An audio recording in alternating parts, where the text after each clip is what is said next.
네, 안녕하세요. 전 딥세션 3차시 진행을 맡은 멘토 강성원입니다. 아, 네, 제가 오늘 알려드릴 거는 딥러닝 관련 학습 기법들인데요. 사실 이런 게 있다 정도로 소개하는 수업이에요, 이건. 그래서 오래 안 걸리지만 실습 파일을 드렸는데 그게 코드가 이제 뭘 의미하는지 여기서 나오는 학습 기법이 코드로 어떻게 구현이 되는지를 여러분들이 매핑을 잘 해두시면 됩니다. 네, 컨텐츠는 이렇게 돼 있고요. 그래서 일단 활성화 함수가 뭐냐? 딥러닝이 왜 이제 머신러닝보다 좋은 성능을 보이는가에 약간 중요한 역할을 하는 거예요. 이 활성화 함수가 비선형 함수이기 때문에 머신러닝과 달리 좀 좋은 성능을 낼 수 있다라고 하는데 일단 활성화 함수는 입력 신호를 출력 신호로 변환하는 함수입니다. 그래서 여기 그림을 보시면은 x1, x2는 저희의 입력 값이고요. 1은 b와 곱해지는 편향을 나타낸 값입니다. 이렇게 곱하기와 합연산으로 A가 계산이 되는데요. 그 A를 H라는 활성 함수에 넣어서 저희가 원하는 출력값 Y를 얻게 되는 겁니다. 그러면 선형 함수랑 비선형 함수가 있는데 선형 함수는 순전팟이 아무리 층을 깊게 쌓아도 은닉층이 없는 네트워크로 구현이 가능하다. 즉 Y는 AX 꼴을 몇 번을 곱하든 Y는 AX 꼴이기 때문에 선형 함수로 볼 수 있고요. 그래서 층을 아무리 깊이 쌓아도 하나의 함수와 사실 다를 바가 없습니다. 그래서 역전파 시에 미분가심이 상수라서 일정한 역할을 한다. 근데 비선형 함수는 순전파 시에 비선형 문제, XOR 게이트를 해결할 수 있다. 즉 여기서 이제 딥러닝의 장점이 나오게 됩니다. 역전파 시 입력값에 따라 미분값이 달라져 각 층에 다양한 기울기를 전파할 수 있다. 그래서 나중에 아시겠지만 저희는 비선형 함수를 활성 함수로 사용할 겁니다. 무슨 종류에 무엇이 있냐? 첫 번째로 이제 유명한 시그모이드가 나오는데요. 출력값이 0에서 1인 것 이제 핵심이고요. 시그모이드 함수는 이진 분류 효과적입니다. 즉 0이냐 1이냐를 잘 판단할 수 있다는 거죠. 기울기 소실에 우려가 있다는 것은 역전파를 하면은 그 기울기 값에 따라서 이제 값이 변하고 변하는데 이 양극단을 보시면 기울기가 정말 0에 가까운 것을 알 수 있어요. 그래서 역전파를 할 때 기울기 소실에 우려가 있다라는 거고요. 넌제로 센터드 우려라는 게 있는데요. 여기 먼저 보시면 활성화 값이나 가중치의 평균이 0이 아닌 다른 값으로 치우쳐 비효율적인 정사광이 초래되는 현상. 이런 게 있다. 즉 비효율을 초래한다라고 알고 계시면 되겠습니다. 기울기 소실이 뭐냐? 층이 깊어질수록 기울기가 점차 0에 가까워져 학습이 정체되는 문제. 저희는 이제 층을 깊게 쌓을수록 좋은 성능이 나올 거라 기대했는데 성능이 안 나온다. 이유를 알고 보니까 기울기가 소실되어서 학습이 안 되더라. 그래서 시그모이드 함수에 대해 가볍게 알아봤고요. 여기서 넌 제로 센터들을 극복한 하이 퍼블릭 탄젠트 함수가 나옵니다. 네, 출력값이 마이너스 1에서 1 사이고 보시면은 원점을 기준으로 조금 모여 있는 걸 볼 수 있죠. 그래서 넌 제로 센터들을 극복했다라고 볼 수 있습니다. 그다음 렐루 함수인데요. 렐루 함수는 양수에서 기울기 소시 문제를 억제했다. 그리고 음수에서는 0으로 수렴하는 특징이 있습니다. 수식을 보시면 이제 맥스 0, x가 됩니다. 어, 양수에서는 선형적으로 커지기 때문에 기울기 소실 문제를 억제할 수 있습니다. 그다음 이제 변형 렐루 함수들이 나오는데요. 왜 변형이 나오냐 생각을 해보면 당연히 렐루 함수를 많이 쓰기 때문에 조금 부족한 부분이 보이니까 바로바로 수정을 했던 거겠죠. 몇 가지 소개를 하자면은 뭐 리키렐루, 페렐류, ELU 등이 있습니다. 차이점은 음수 부분에 0이 아니라 기울기를 조금이나마 부여를 했다는 점이에요. 그래서 뭘 쓰실지는 조금 실험적으로, 경험적으로 파악을 해보시면 좋습니다. 여기 맥스아웃이라는 함수가 또 있는데요. 얘는 이제 스탠포드 대학에서 강의를 하나 올려줬는데 그걸 조금 뒤져보다가 알게 돼서 그냥 넣어놨어요. 저런 식을 사용을 하고요. 좋대요. 근데 저는 써보지 않았습니다. 소프트맥스 함수가 있는데요. 출력값이 0에서 1인 건 시그모이드 함수와 비슷하죠. 근데 중요한 건 합이 1이 된다는 점입니다. 이 합이 1이 된다는 점 때문에 이 점수를 확률로 해석을 가능케 합니다. 그래서 저희가 사실 분류 문제에서 굉장히 자주 쓰는 아이예요. 그림을 보시면은 그 붓꽃 데이터인데요. x1부터 4까지 입력값이 들어가고 어떠한 과정을 거쳐서 이 g라는 함수가 나왔습니다. 저희 붓꽃 종류가 3개 있었죠. 그래서 이 3개 각각에 대한 점수가 출력이 됐는데 이것을 이 소프트맥스 함수에 적용을 함으로써 이 값을 확률로서 해석을 하고 아 그러면 이 두 번째 품종일 확률이 0.7이구나 라고 받아들이는 겁니다. 분류에는 소프트맥스 함수가 사용되고 회계에는 항등 함수가 사용됩니다. 분류할 때는 저희가 원하는 카테고리의 클래스 종류만큼 아웃풋이 나오게 되고요. 회계에서는 단 하나로 값이 나옵니다. 그래서 항등 함수를 써주는 겁니다. 이 두 번째로 최적화 방식에 대해서인데요. 음, 내가 이 네트워크를 어떻게 학습시킬 것인가를 구현을 해놓은 거예요. 물론 저희가 하나씩 뜯어 고칠 필요는 없고 여러 가지가 있다 정도로 소개를 할 건데요. 그래서 옵티마이저라고 저희는 부릅니다. 손실함수 최소화를 위해 가중치를 갱신하는 방법이라고 써놨어요. 그 아래 보시면은 저희가 학습하는 방법을 적어놨는데 처음에 이제 가중치의 초기값이 결정이 됩니다. 그 다음에 신경망을 한번 잠시만요. 네, 신경망을 한번 통과하고 출력값이 나오면은 손실함수 값을 계산할 수 있어요. 내 모델이 얼마나 나쁜 모델인가를 계산한 거죠. 그를 통해서 가중치를 갱신합니다. 갱신할 때 어떻게 갱신을 할 거냐가 바로 이 옵티마이저의 역할입니다. 갱신을 하고 나면 다시 한번 신경망 통과하고 출력값 계산하고 손실함수 값 계산하고. 그래서 여러 가지 이제 옵티마이저들이 있는데 하나씩 볼게요. 우선 경사강법이 있습니다. 현재 손실함수에서 미분을 해갖고 값을 가장 크게 감소시키는 방향을 구합니다. 그래서 가중치 갱신을 어떻게 하느냐? 여기 수식을 보시면은 이 W가 가중치를 나타내는 행렬인데 여기 에타를 곱해주고 손실함수를 가중치로 미분한 값을 빼서 업데이트를 합니다. 그래서 여기 보시면 델, 델타 L, 델타 W11이 있죠. 이 의미가 W11이 조금 변했을 때 손실함수 L이 얼마나 변화하는가, 즉 이거를 미분을 통해 구해갖고 업데이트를 한다는 겁니다. 뭐 계산량이 많고 학습 속도가 느리고 극소값 안장점에서 학습이 중단될 수 있다. 학습률 설정에 민감하다. 학습률이라 함은 내가 방향을 정했는데 얼만큼 갱신을 할 건가를 결정해 준 냅니다. 보통 이렇게 그리스 문자 에타로 나타내고요. 네, 두 번째 방식을 보시면 경사강법을 보충을 조금 했습니다. 데이터 일부를 샘플링해서 경사강법을 사용하는 겁니다. 샘플링을 했기 때문에 계산 비용을 크게 줄일 수 있고 네, 비슷한데 빠릅니다. 대신 보시면은 진동이 좀 큽니다. 왜? 샘플은 온전한 모수가 아니기 때문에 어느 정도 편향이 들어갈 수 있는 거죠. 그래서 극소점, 안장점에 빠질 우려가 있고 학습률에 여전히 민감합니다. 그다음 모멘텀인데요. SDG에 관성이라는 과거 정보를 더해서 갱신 방향을 결정합니다.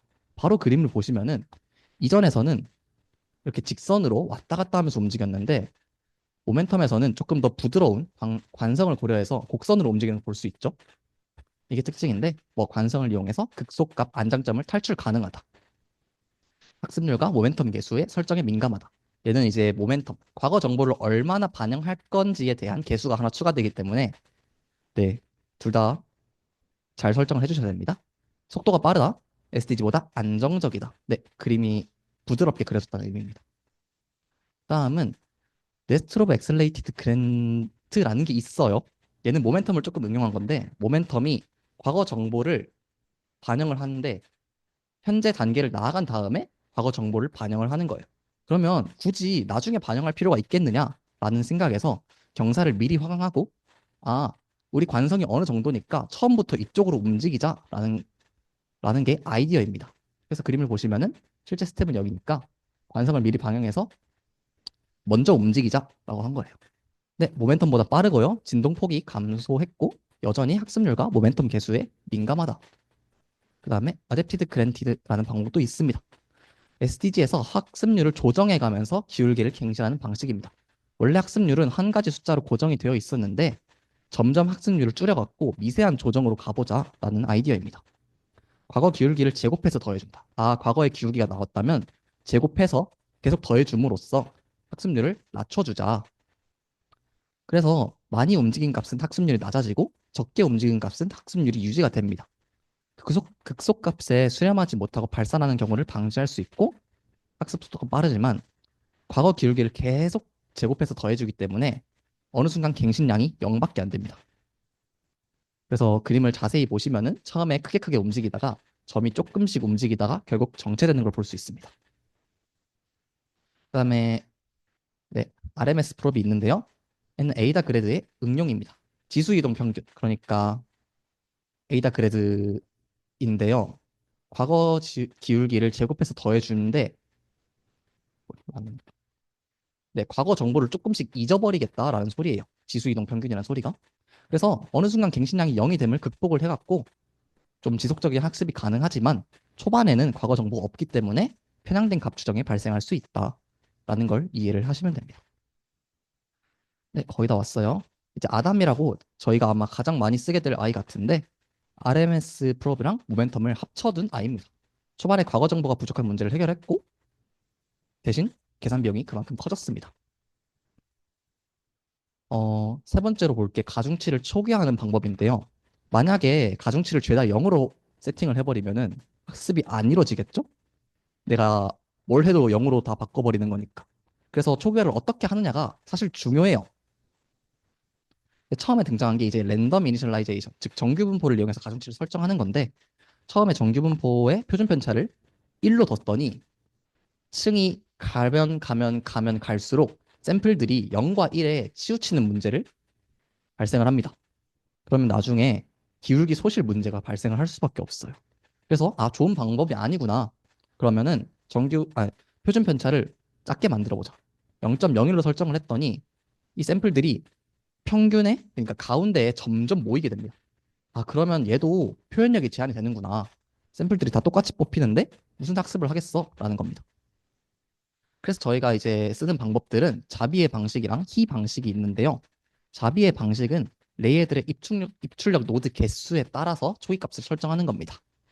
네, 표준 편차가 루트 n분의 1, 즉 노드 개수가 n입니다. 루트 n분의 1인 정규 분포를 따르도록 설정을 해서 만약 활성화 함수가 시그모이드나 하이퍼볼릭 탄젠트라면 자비에로 초기값을 설정해 주시면 됩니다. 그럼 두 번째는 히 방식인데 얘는 렐루가 활성화 함수일 때 주로 사용을 합니다. 표준 편차가 루트 n분의 2, 여기서 n은 또 입출력 노드 개수입니다. 이런 게 있고 여기 성능을 보시면은 0과 1에 극단적으로 치우치지도 않았고 중앙으로 집중되지도 않았습니다. 기타 기법들이 있는데요. 여기 내부 공변량 문제라는 게 있어요. 초기값 가중치에서 층이 깊어질수록 출력 분포가 변화한다. 그래서 비효율적인 학습이 되고 모델 성능이 저하한다. 라고 하니까 모르겠죠?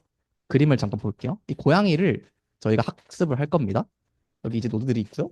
그럼 처음에는 고양이 이미지 분포가 좀 예쁘게 생겼어요. 근데 층을 하나 가니까 좀 찌그러졌죠?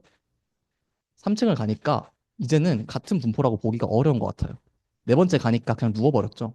이렇게 학습을 할수록 출력 분포가 점점 변화해갖고 모델이 제대로 된 학습을 못하는 게 내부 공변량 문제입니다. 그래서 이것을 해결하기 위해서 우리는 배치 노멀라이제이션, 배치 정주화라는 기법을 씁니다. 뭐 수식을 제대로 보실 필요는 없는데 어, 이렇게 왜곡된 출력 분포를 우리가 원하는 분포로 다시 돌려주는 역할을 한다는 걸 알고 계시면 됩니다. 그래서 평균 분산 구하기, 정규화, 감마와 베타로 조정이라는 과정을 제가 요약을 해놨고요. 가중치 감소를 저희가 적용할 수 있어요. 물론 과적합에 매우 효과적입니다. 손실함수에 2분의 1 람다 가중치 제곱을 더해서 가중치가 지나치게 커지는 것을 방지한다. 즉 가중치가 많아지면 손실함수 값도 같이 커지는구나. 그래서 머신러닝의 L2 기제와 유사하다는 점, 그리고 드롭아웃이라는 기법이 있습니다. 드롭아웃은 이거 설명이 겹쳤네요. 네, 그림으로 설명을 할게요. 저희 신경망이 여기 왼쪽 처음에 A처럼 생겼을 거예요. 그러면은 각 노드가 이 다음 단계에 있는 모든 노드에 연결이 되어 있는데 학습 과정에서만 평가할 땐 아니에요. 학습 과정에서만 드롭아웃을 적용을 합니다. 몇 가지 노드를 사용하지 않는 노드로 설정을 합니다. 그러면 사실상 다른 네트워크죠. 여기는 이제 5개, 5개, 5개, 1개로 수렴이 되는데 네, 3개, 2개, 3개, 1개로 수렴이 되니까 전혀 다른 네트워크로 취급이 됩니다. 그러면 그에 따라서 손실함수가 또 달라지고 학습도 달라지기 때문에 어, 여러 모델을 앙상블한 효과를 낼 수 있어요. 그래서 학습 효율이 올라갑니다. 이렇게 저희가 4가지 정도 알아봤는데요. 처음에 활성함수 알아봤고 두 번째가 뭐였지? 네, 최적화라는 게 뭔지 여러 방식들이 있다는 거 알아봤고 가중치 초기화를 왜 해야 되는지 알아봤고 기타 기법들로 이제 배치 정기화랑 드롭아웃, 가중치 감소 등이 있는 걸 알아봤습니다. 이거를 이제 코드로 한번 살펴볼게요. 네, 코드를 각자 화면에서 띄워주시면 됩니다.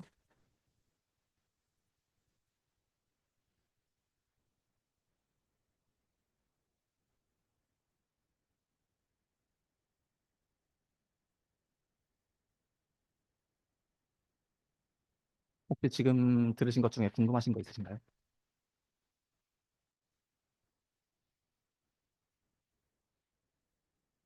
없다면 참 다행이고요. 화면이 보이실 것 같으니까 저는 학과 서버로 한번 진행을 해보겠습니다. 학과생분들은 혹시 제가 프랩 쓰는 법을 알려드렸나요? 저희 과에서 알려드렸구나. 저희 스터디팀 알려드렸구나. 일단 서버로 진행을 하고 제가 나중에 프랩으로 하는 방식을 알려드리겠습니다.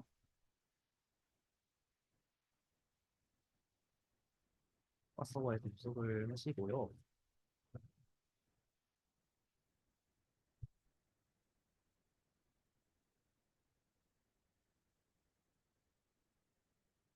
폴더를 하나 만들어 줄게요. 저는 SW라는 폴더를 만들었고 포스트 폴더를 하나 생성했습니다. 여기에다가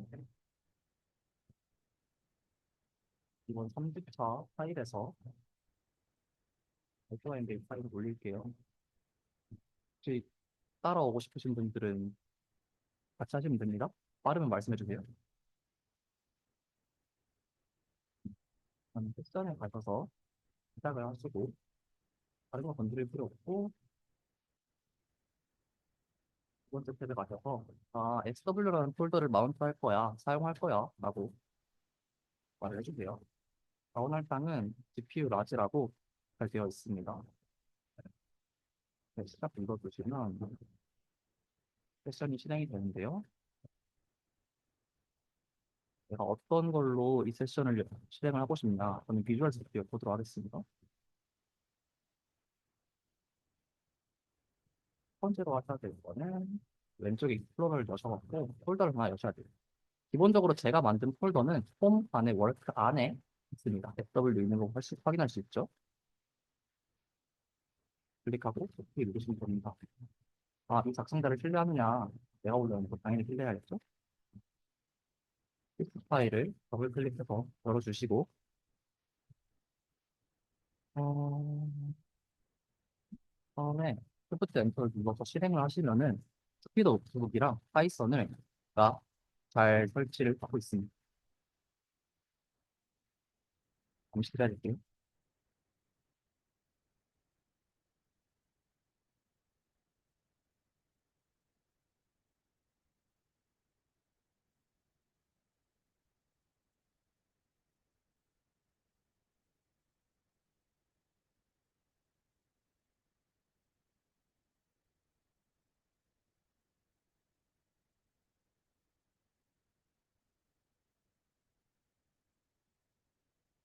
저는 코드를 전부 다 볼 필요는 없고 엠니스트를 활용한 MLP 학습이라고 적혀 있습니다. 엠니스트는 저희가 사용할 이미지 묶음 이름이고 MLP는 멀티레이어 퍼셉트론 신경망을 뜻합니다. 필요한 모듈들 임포트 해주시고 GPU 쓸 거라고 말을 해주시고 배치 사이즈는 저희가 아, 이미지를 한 장씩 통과시키는 게 아니라 배치 단위로 묶어서 32장씩 통과를 시킬 거다. 신경망에 넣을 거다라고 값을 설정해 주는 겁니다. 이 에폭은 저번 시간에 배우셨듯이 학습 전체 데이터에 대해서 몇 번 반복할 건지를 설정해 줍니다. 10번을 하시고 이제 엠리스 데이터를 다운로드하는 코드가 있는데요. 데이터 set.mlist 적어주고 루트는 내가 이 데이터를 어디다가 저장을 할 건지를 말해준 겁니다. 트레인에 false라고 적혀 있는데 바로 테스트 데이터를 불러오는 코드예요. 이게 true라면 트레인 데이터를 불러옵니다. 트랜스폼은 내가 불러온 데이터에 대해서 어떤 전처리를 수행할 건지 적어준 겁니다. 트랜스폼 to tensor라고 되어 있는데 파이토치에서 사용하는 텐서로 이미지를 바꿔주겠다라는 말입니다. 다음에는 데이터 로더라는 클래스에 이미지를 다 실어줄 거예요. 데이터 로더에 실으면은 뭐 배치 단위로 실행을 할 수 있고 뭐 셔플을 할 수도 있고 여러 가지 기능들이 작동을 합니다. 그래서 데이터를 다운로드 받고요.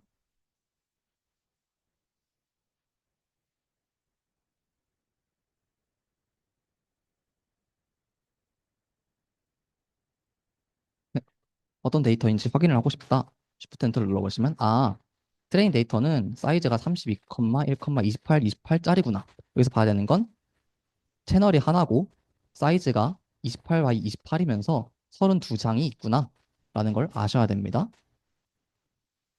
데이터 확인하기 시각화도 한번 해볼까요? 엠리스트 데이터는 손글씨 데이터입니다. 손글씨 데이터를 한 개 채널로 회색조 이미지로 나타낸 건데 이미지와 클래스, 라벨명이 같이 붙어 있는 걸 볼 수 있습니다.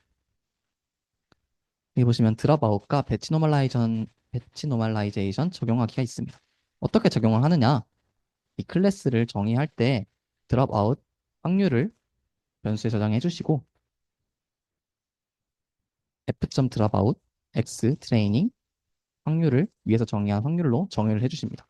여기 def가 순전파라는 뜻인데요. 순전파 단계를 보시면은 아 풀 커넥티드 레이어에 넣고 배치 노멀라이제이션 적용하고 렐루 함수에 한번 넣어준다. 그 다음에 드랍아웃 적용해준다. 두 번째 단계 넣고 배치 적용하고 렐루 적용하고 드랍아웃 적용하고 세 번째 넣고 로그 소프트 맥스로 계산한다. 그냥 순전파 과정을 순서대로 적어 놓은 겁니다. 그다음 옵티마이저를 설정하는데요. 이제 뭘 설정할 수 있는지는 조금 더 참고해서 알아보셔도 좋고요. 가중치 초기화를 어떻게 할 거냐 보면은 init.coming uniform을 통해서 가중치 초기화를 할 거다. init.coming uniform이 앞서 소개드린 키 초기화 방식입니다. 왜 he를 쓰느냐? 렐루 함수를 적용했기 때문에. 그래서 모델을 넷으로 적용하고요. 가중치 초기화도 적용해주고요. 옵티마이저는 아담으로 적용을 했습니다. 네, 손실함수도 정리를 한번 해줬어요. 그래서 프린트 모델을 해서 넷 구조를 찍어보면은 풀 커넥티드 레이어가 하나, 둘, 셋이 있고요. 배치 단계가 하나, 두 개가 있는 것을 볼 수 있습니다. 자, 트레인 함수를 정의를 하네요. 이제 모델점 트레인을 통해서 학습 모드로 변경을 해주고 학습 모드로 변경을 하면은 배치 노멀라이제이션이나 드롭아웃이 활성화가 됩니다. 이미지를 실어주고 그 정답 값도 실어주고 옵티마이저를 초기화해주고 모델에 이미지를 넣어서 순전파를 한번 시킵니다. 학습을 시키는 거죠. 손실함수 계산하고 역전파 계산하고 가중치 갱신까지.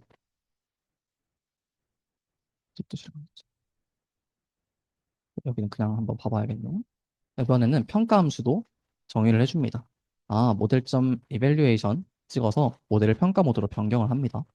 BN이랑 드랍아웃 듀얼성을 해주고 설치점 노그레드라는 메소드를 써서 더 이상 그레디언트를 계산하지 않도록 매번 데이터를 들어갈 때마다 추가적인 계산을 하면은 평가할 때는 의미 없는 계산이기 때문에 이렇게 평가 모드로 바꿔줍니다.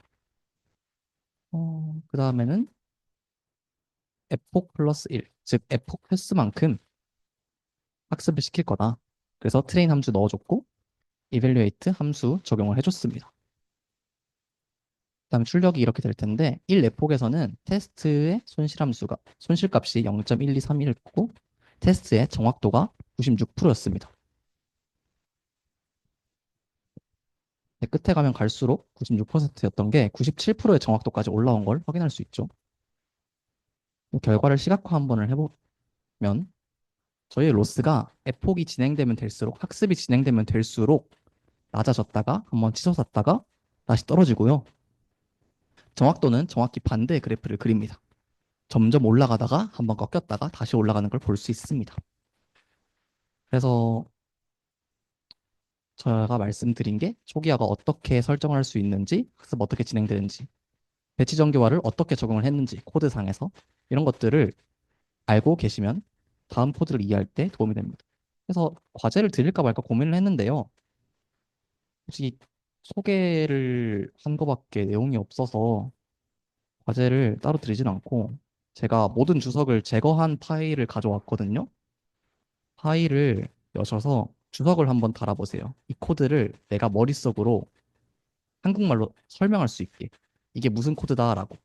그러니까 모든 주석을 라인별로 다는 게 이번 과제입니다. 제출 안 하셔도 됩니다.